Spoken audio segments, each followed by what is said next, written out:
call on again Chairman Carlo Batalla to make a speech about the award that he just received right now.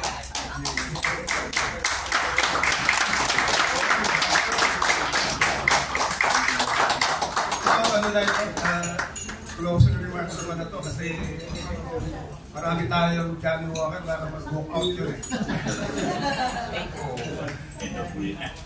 Maraming salamat Dr. Dani mga sa pagkakapilit ni Carlo Batalla bilang isa kasampung heroes of the year.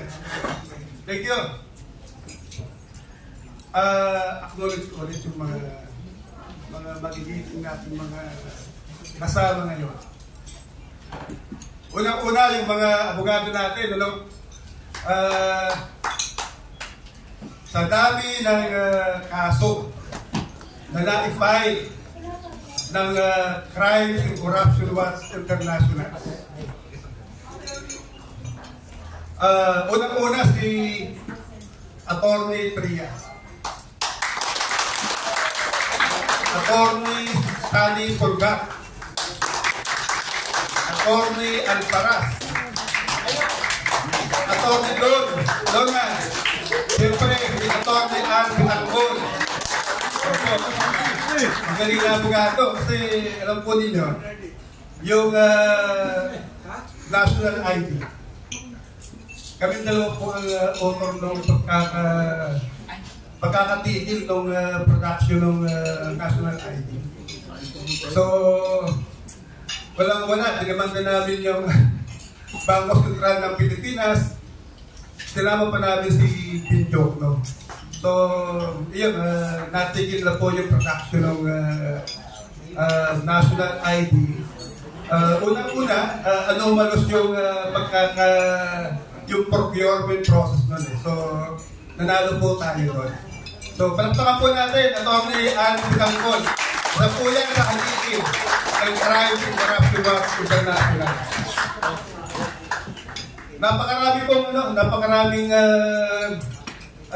demanda ang naisapa po natin ngayon. No? Ito nga lang pong unang linggo ng January ay nademanda na po natin yung Regional Director ng Public Works sa Region 6. Kasama na po yung Secretary of Public Works, si Secretary Bunuan. Yun, kasama na po yun as respondent.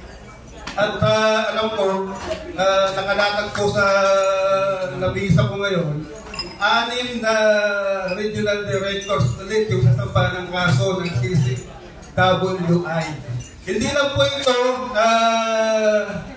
limited sa public works. Kasama po rito yung Department of Health, Department of Transportation. Kaya malaki po ang role ng samahan natin ito. Hindi lang po ito pagbabantay ng procurement process. Pagsasampa ng demanda sa mga tiwaling opisyal ng gobyerno. Alam naman po siguro natin kung ano po yung mga pinagdaanan natin mga demanda. Ayaw po nagpakulong kay Janet Napoles. Saka doon sa 3 senador. Isa po yan sa, sa mga malalaking achievement ng ating pong samahan. Yung pagkaka-perma po natin ang demanda doon sa Napoles scam. At nakakatuwa kasi po itong taon na to ay halos lahat po ng membro natin ay certified government procurement specialist na. Palagpakan po natin lahat ng specialist po na dito ngayon. Malaking